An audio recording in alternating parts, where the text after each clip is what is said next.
Hi, I'm Dom Hyde, and fuck, I'm nearly 50. Actually, I'm 47 and a half, but who's counting? Let's be real, this stage of life comes with a lot. From body changes that feel like betrayal to silence surrounding what's actually going on inside us. It's no wonder so many women feel like they're unraveling and doing it alone. But what if we didn't just survive perimenopause? What if we embraced it out loud with humour, honesty, and a whole lot of power? Enter today's guest, Shelly Horton. She's a journalist, media entrepreneur, unapologetic voice of women in midlife, and now your Peri Godmother. With her new book, I'm Your Peri Godmother, it is a rally cry for women to stop whispering about hormonal chaos happening in their bodies and start owning the conversation. With brutal honesty and laugh out loud moments, Shelly gives us permission to ditch the shame, arm ourselves with knowledge and demand better. Better healthcare, better information and better conversations. Because midlife isn't the beginning of the end. It's the start of something real, raw, rebellious. And let's be honest, fuck, I'm nearly 50, but isn't it amazing?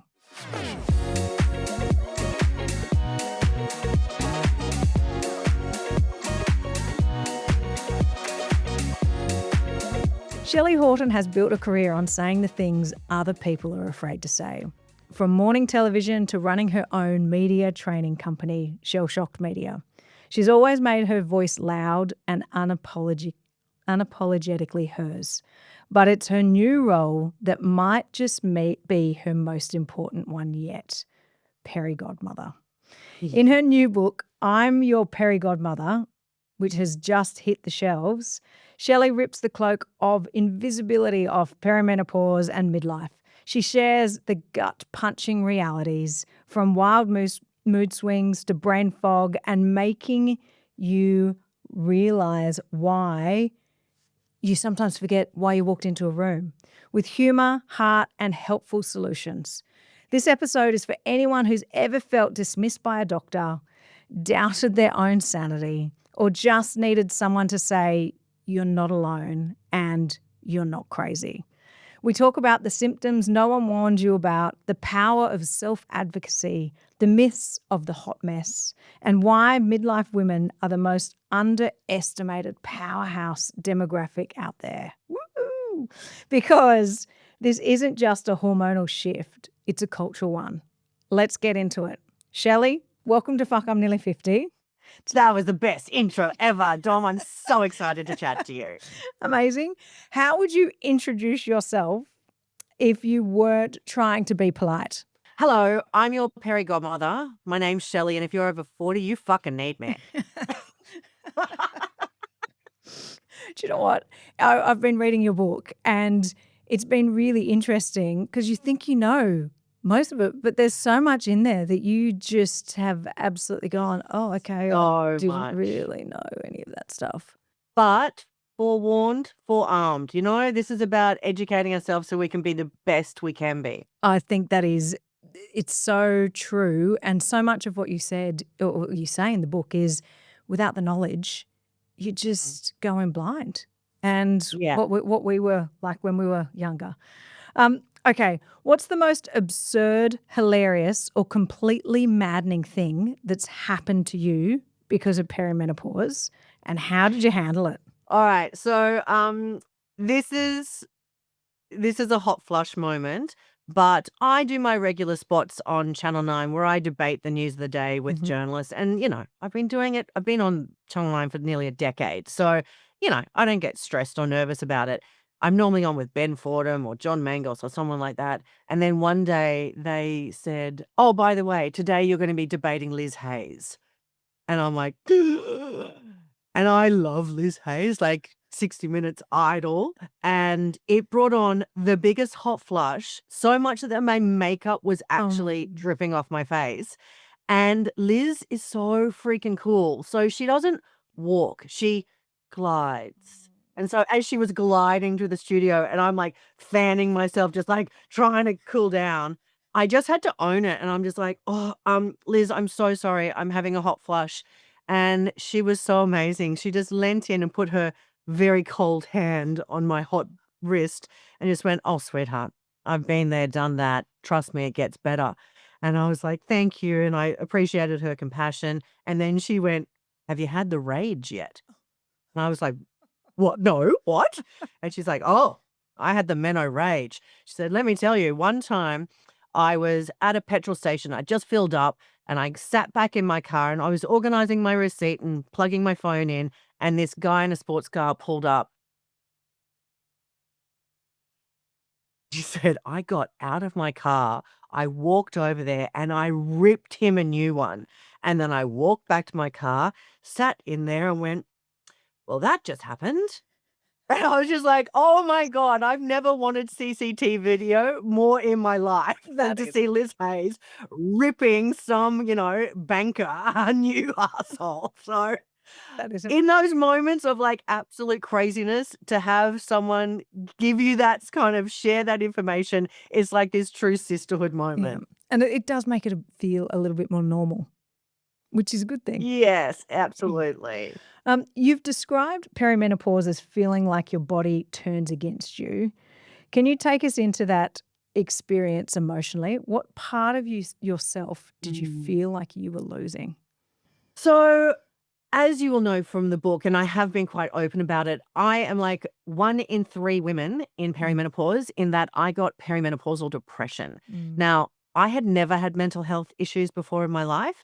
And so for me, I felt like I was losing my mind and having to cope with extreme anxiety, heart palpitations, and this suffocating depression. I felt like I wasn't me. Mm. It just felt like someone else had taken over my body. And I am so busy and I love my job and I love what I do. And the depression took over so badly that I wanted to quit my job. Yeah. And when I came home in tears, I was crying nearly every day. Came home in tears to my husband and I said to him, I'm not coping. I think I need to quit my job." And that's when he said it was the biggest red flag. He had been tiptoeing around me for months, but he sat me down and he just said, "I don't think there's anything wrong with you, but I think there might be something wrong with the chemicals in your brain. Yeah, it's Let's go and see someone together." so amazing. So How amazing. incredible is that? Yeah. So without him, I don't know what would have happened to me. And I really, really suggest that if you can, and if you have a partner, get your partner to come with you to the first couple of health Mm. appointments, because even if it's your sister or your best friend, just so you've got someone there, because your brain's not working Yeah. very well. If you've got depression, if you've got all of this going on, it's really hard to look at yourself from the outside in. And Mm. sometimes you need someone else there advocating for you. Yeah, I agree. I do think that one of the things that I've just discovered, even just with my own health journey, is you have to advocate for yourself. You have Mm. to advocate because otherwise no one else is going to. So that's No, and amazing. GPs are a bit shit. Yeah.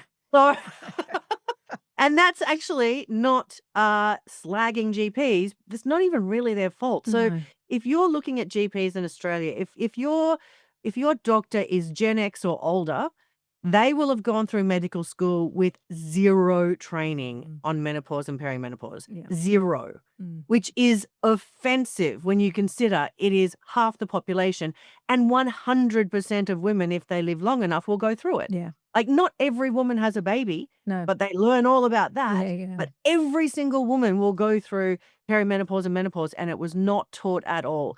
So this is something that I have been advocating in Parliament about and getting up on my soapbox saying that this has to be changed. And I'm very proud to say that the government has listened and they are going to now make it mandatory for GPs to study perimenopause. But I also think that's a great start. We don't just need GPs doing it. We need our psychiatrists. We need everyone Yeah. who looks after women Mm. to be aware of this stage of life and the impact the hormones can have. Yeah, I definitely agree with that. I'm just so lucky that I've got an amazing GP who I think she's probably not Gen X, so that's why she is so amazing and is very aware of everything. But it is, if they don't know, they don't know. Yeah. And the other great thing is when you do find someone, you hold on to them. Oh, To me, it's like, absolutely. when you find a good hairdresser, you're like, Yeah. I am never leaving you.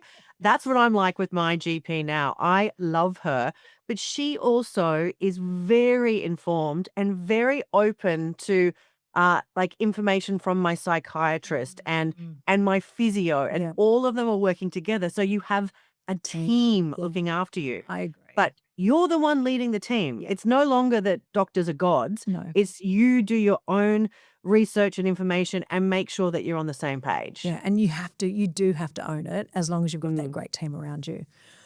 What narratives around beauty, age, or success did you find yourself questioning or even unlearning during this phase? I don't think I've ever had a problem with getting older, but I think now the thing that I really fought against was that your weight is your worth, that Yeah. the way you look is Mm. really important. And I think now I am like, I am way more important than my waistline. Like, Mm. please. Yeah. So my brain is what is, the impressive thing about me. So I think that ageism and concerned about the way I look has definitely just been kicked aside. And it makes me feel really sad when women my age and older say that they feel invisible, Yeah. and so I've got a whole section in the book where I'm like, "Let's fucking refuse to be invisible. Let's be loud. Yeah. This is your time to be Yep. outrageous." So don't fade away. Don't feel like you can't take up space. Take up more Yeah. space. Well, and it is I was reading something this morning that said when at your funeral, no one's gonna remember your six Yeah. pack or what you Looked look good in the like. bikini. Yeah, if you look good Yeah. in a bikini. It's like, no, no, no, they're gonna remember how you made them feel and how much fun they had with you. And you go, that is actually so true, rather than we Yeah. all get caught up in what we look like. So true. How do we reclaim ownership over our identity when society is telling us to shrink, settle, or fade out? I think this is where you lean into the menopausal zest and you actually tap into, I have been taking care of everyone else Yeah. for most of my life. What do I really want to do? And that's where you'll actually find so many women start a side hustle or Yeah. decide that they want to go on cruises. You know what? There was a study that showed that menopausal women were more likely to go on trips with their girlfriends than with their family. I Mhm. love that Yep, I because love they're that like, too. no, no, I need some me Yeah. time. Yes. Which, yeah, but it is like even with doing this, like I'm like, yep, I'm just going to do it because it's, I'm Yeah. nearly It's the 50, guest. become a beginner, just learn, stuff it up, but whatever. It's great. It's like chew, bite off more than you can chew and chew like fuck. Absolutely. Absolutely. What are some red flags that a Mm. healthcare provider doesn't take women in midlife seriously? And what's your advice for calling it out? So as you can imagine, my DMs blow up with women who have just been Mm. so gaslit by doctors and told that they're just stressed or they just need to lose a bit of weight or it's just a natural part of aging. And that drives me crazy. So if you have a doctor say that to you, that is a massive red flag. And I don't even think they deserve a second opportunity. No. Fire them, find another doctor. Find someone who has a specialty in perimenopause and menopause and go to someone who's going to actually care about you rather than, prescribe an antidepressant and send you on your way. So I think it's really important to take charge in that case. And I just won't put doctors up on a pedestal Yeah. the way that they expect to be. Yeah. And I think it has changed. It definitely has Mm. changed. Like if you think, even I talked to my nan and she's like, oh no, we've got to trust everything that they tell us. And it's like, no, no, no, no. Right. How do you feel? Like, how do you feel? Yeah. And if it's not in here and something's wrong, you need to own it. Yeah, and I absolutely love it because in my book, Dr. Kelly Casperson, who's a urologist in America, please follow her. She is hilarious. But she said when someone says, okay, menopause is just a natural part of aging, she's like, okay, then every single person take their eyeglasses off because that's just a natural part of aging. but we do something to fix it. Yeah. We make our life easier. We don't go around squinting. So I kind of loved that analogy because I'm like, yeah, let's get the support we need to be the best we can be and feel well. Yeah. I think, and that it is so true. Like, why cope? Why suffer? Yeah, I'm why just so tired of women having to suffer. Yeah. If a woman is listening and is feeling like she's not coping but getting no real answers, what's the first most empowering step she can take? Is educate yourself. Like, Mm. honestly, once you learn more about what's going on with your body, the more you can then understand it, track your symptoms. So for me, recording, my periods were all over the shop. So recording when you have your periods, recording your moods, things like that, because that then is like putting together a case and you can, instead of saying, so doc, here's the information. It's like, and I rest my case, Your Honor. Let's sort this out. And I think that, but we track everything anyway, like Yeah, with the Aura Ring or brilliant. with your Apple Watch. Like, I mean, it's all there. Yeah. Just do it. Yeah. Yeah. Okay. That's actually a great one. You've never been afraid to use your voice. How did perimenopause amplifies your mission and your message and your refusal to stay quiet? Yeah, so I really felt sideswiped by perimenopause because my mother had never discussed it with me. Yeah. I moved away from my hometown for my career. So therefore I didn't have a friendship group that was the same age going through the same, hormonal issues. And I wasn't even working in a workplace full time. So therefore I just didn't have that information passed down through the sisterhood. And so I felt like I'm a pretty educated person. I work in the media. have been a health reporter for years. And if I didn't know about it, if I was struggling, then there would be a lot of other women struggling out there. So once I started to get well again after I went on to HRT, I then, instead of just feeling grateful that I didn't feel, terrible anymore, I got mad. And it wasn't meno rage. Maybe it was meno rage, but I'm like, no, I'm going to do something about this. So that's when I campaigned in Parliament. So I was part of the first ever parliamentary roundtable on menopause in 2023. Can you believe Yes. 2023 was the first time that the word menopause was ever said in Australian Parliament? So that's how we have come a long way very quickly. But that's where I know, because I have a history of speaking out about taboo topics, I don't get embarrassed about that. I stood on, in Parliament and spoke about heavy bleeding and stuff like that. In So front of the men. I'm going to be the one who's going to talk about it. And I'm okay with that because I know there's a lot of other women out there who wouldn't have that voice or wouldn't be able to get that platform. So I'm happy to step up and be loud and proud. Yeah, and I think that is, it's what we need. More people Mm. need to be talking up about it. Your book. Yeah. This one, yeah, yes. It's part guide, part confessional, part revolution. What chapter was the most cathartic or terrifying to write? So it's the depression chapter. Yeah. And I'm still processing a little bit the amount of shame I felt because I am a mental health advocate. I have never judged someone for having poor mental health. But then when it happened to me, I judged myself. Yeah. I judged myself so badly.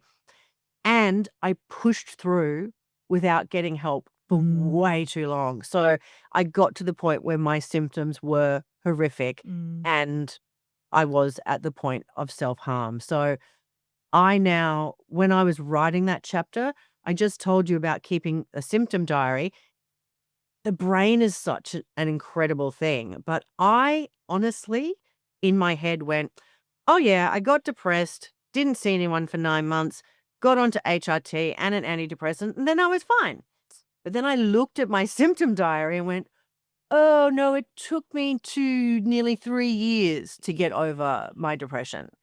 And my brain had erased it. And so writing it was really tough because I kind of had to go back into those dark crevices. Mm. Um, and also, yeah, even writing about my mum, I didn't ever want to upset my mum.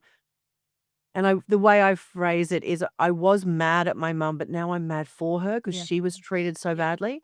So yeah, the depression chapter is heavy. Mm. And I do say in the book, like if you're feeling a bit wobbly, just skip this until you're feeling stronger. Like seriously. But if you're brave, hold my hand, I'll take you through it. But I just yeah, it was tough. Yeah, I can imagine it would be. And you know what? It is also one of the hardest things is admitting it. Like it is, Yeah. and saying Well, not it even admitting out it, just loud. Yeah. recognizing it. Yeah. Like, I don't know, I just because I had never had poor mental health before, I didn't have the tools in my toolbox to recognize symptoms, to know that I had to take action, Yeah. to, all of that. Yeah. And I have to be really honest and say you have to do the work. Yeah. Oh, So it's not just you can take a pill and you feel better. I was having regular appointments with a psychiatrist. mm. I picked up my exercise. I improved my eating. I value my sleep. So Yeah. there's a lot of work that goes on behind the scenes. Yeah, there is. And that's the thing. Everyone keeps saying, like everyone that I talk to, it's all about doing the work on yourself Yeah. and making sure that you as a person or the asset are actually okay. Yeah. Absolutely. Because otherwise everything else goes to shit. What do you hope women feel as they turn the final page of the book? Uh, I hope they feel informed and hopeful Mm. because, yeah, it can be a rollicking ride and it can be pretty horrific for quite a few women, but you do get through it. Yeah. Yep. And then on the other side, it's like coming out of a dark tunnel and it's like, oh, I'm here again. So I hope that they feel educated and entertained Yeah. because It's an I easy think, read, which is good. yeah, I think that you really need I worked hard on breaking down the science to get all of the Mhm. jargon out of it and things like calling estrogen the Beyonce because it gives you the energy and Yeah. progesterone is the Snoop Dogg because it makes you chill. Like all of that, I'm like, that'll stick in people's brains more than just learning the terms. I think so, yeah, I'm hoping that they will understand their bodies a bit better. Yeah, and I do think that they will. If you could build every woman in midlife a Peri survival kit, what Mm. 3 things would you absolutely have inside it? Well, I'm gonna be very, black and white on this. It's HRT, vaginal estrogen, and testosterone. That's it. Like, Yep. get your hormones back in your freaking body. Yep. That's what you need. Okay, good. So, I'm like, this is actually what you need. And I think that, we need to take that fear away of HRT. It has been disproven that it Mm. causes breast cancer. It's incredibly safe for the majority of women. So for me, I just don't want women soldiering through. So if a peri survival guide will be, here's your HRT in all forms. Yeah. Yep, and I think it's a good one, and it's great that there is now more research saying that it is Yes. safe to use. How can we make micro rebellions a daily habit? And whether Love it's this. setting boundaries, ditching shame, or just wearing a bikini. You know what? I think it's just using terms like perimenopause and menopause in everyday conversation. Yeah. If you have a hot flush when you're in the line for your coffee, tell the barista. Yeah. Like I just think the more it becomes everyday language, Yeah. the less shame and stigma there is. It is a micro rebellion. And there's something I think perimenopausal women have that bit of Oh, micro yeah. rebellion in them. Like there's So no just bring it up. Yeah. I am sure my poor family is so sick of me talking about my vagina, but I will keep talking about it. Your mum's on her cruise going, I don't want to No, think and my about your brother is just like, vagina. "Oh, Jesus, we're just trying to have fish tacos. Don't make the connection." If there was a national curriculum for women in midlife, what 3 truths would you make mandatory learning? Well, the first one would be HRT is Yep. safe for the majority of women. Every single menopause society in the world says the benefits outweigh the risks Mhm. for most women. The second thing will be you're not alone. So own it and don't hide it. I think you feel alone when you're not sharing about it. And then I think 1, 2, 3. Third one, I would say it gets better. Yeah. This too shall pass. Yeah, this too shall pass. Oh my God, that's one of my favorite meditations, a 4-minute meditation. Just, yep, amazing. Why do you think sex, libido, and body autonomy are still taboo topics when it comes to menopause and midlife? It's so funny because when I was single and younger, I would be bragging about how good I was in the sack, like no problem. And then getting married, it's like, oh no, now that's private. I'm like, why? Like it is, I think there's a bit of a disconnect there. So for me, I think you do need to talk about your sex life, particularly going through peri, because dry vagina is one of the main symptoms and it's so incredibly treatable. So I am again, so like I put my hand up for the amount of times I've shamed myself, but when I originally was put on HRT, the doctor offered me vaginal estrogen, and I'm just like, yeah, nah, I'm not interested. Like, I don't care about sex. I don't, and it's just one more thing to do on the to-do list. Nah, not interested. And so I didn't use it for a couple of years. And then it got to the point where my vajayjay was so dry that sometimes I would split and bleed during sex. Wow. Yeah. Now, it took that for me to go, oh, maybe I need to get on, the vaginal estrogen. And the thing is about vaginal estrogen, even if you have breast cancer at this moment, you can have vaginal estrogen because it does not go into your bloodstream. It's like skincare for your vagina. Yeah. And it's not just about sex. It's also because, I don't want you to be looking after your vagina so that you can keep someone else happy. Yeah. No, this is about keeping you happy as well. And the other benefit, as well as, it's softening the tissues and making you feel more lubricated, it also helps stop UTIs. Yeah, right.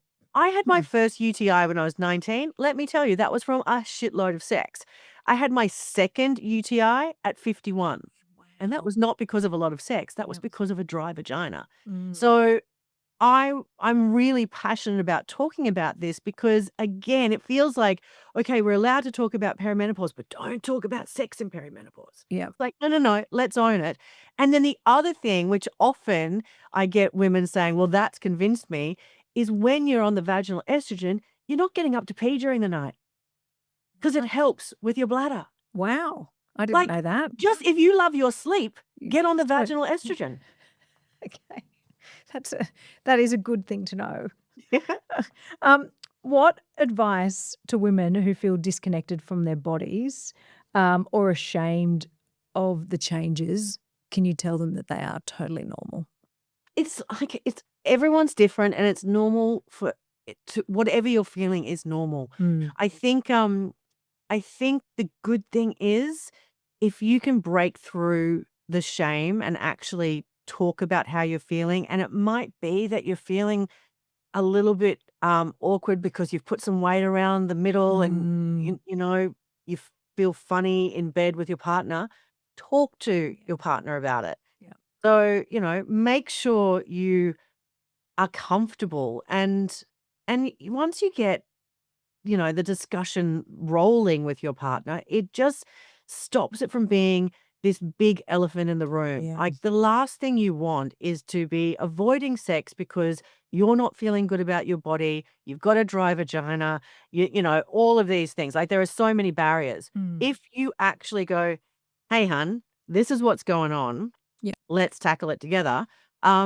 You can be a team. Yeah. And then the other thing, again, Kelly Casperson, I love her so much. Fangirled like crazy when I met her. But she just said her biggest advice after vaginal estrogen, use lube. Yeah. Use a lot of lube. Yeah. Don't skip the lube. Yeah. All right? Yeah. Yeah. But even just talking about that and knowing that it's not a shame to do is a good thing. I started when I started needing to use lube, I felt like I was a failure because I wasn't getting wet enough. Yeah. What? Yeah. Women blame ourselves for Oh, everything. yes. Let's just stop doing that. Yeah. Yeah. I think you're right. Stop doing it. Start having the conversations and just own it. Yeah. Yep. Can laughter and honesty really dismantle shame, or are they still things that can be hard to say out loud, even for you? Yeah, look, of course it is.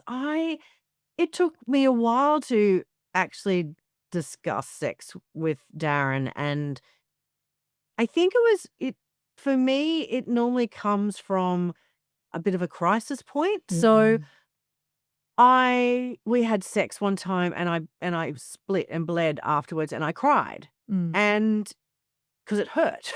Yeah. And he was so shocked and he's like, "I never want to hurt you. You need to Mm. tell me about this." Yeah. So it was me who was holding back. So I think that is like the crisis point. Mm. And then the humor comes in, which is like, "Babe, I got to grab the lube because I've got the Sahara down there." Like that can just make it a little bit more fun and not like a serious birds and bees chat sort of. Yeah. Yeah. And I think it does make it easier. If you could wave your magic Peri wand and change one thing about how society treats women in midlife, what would you change first? I would change the way that society thinks that women's value stops when they stop having babies. Mm.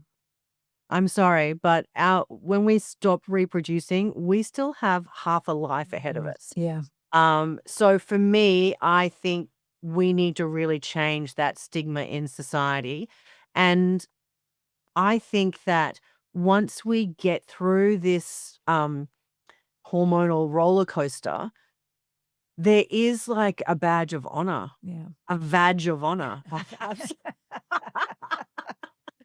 where it is, where it's like, I've been through hell and I survived, and I am a warrior now. I am a Peri warrior, and not much is going to knock me around because I've been through the trenches, and I think that there'd be something great. In other older communities, women were considered wise women Yeah. and they would be, treated as people you'd go to for mentoring and information. And that's kind of been lost because we don't have our extended families like we used to. Mm. So I would love that we stepped back into that wise women role. Yeah, I think that's a great thing.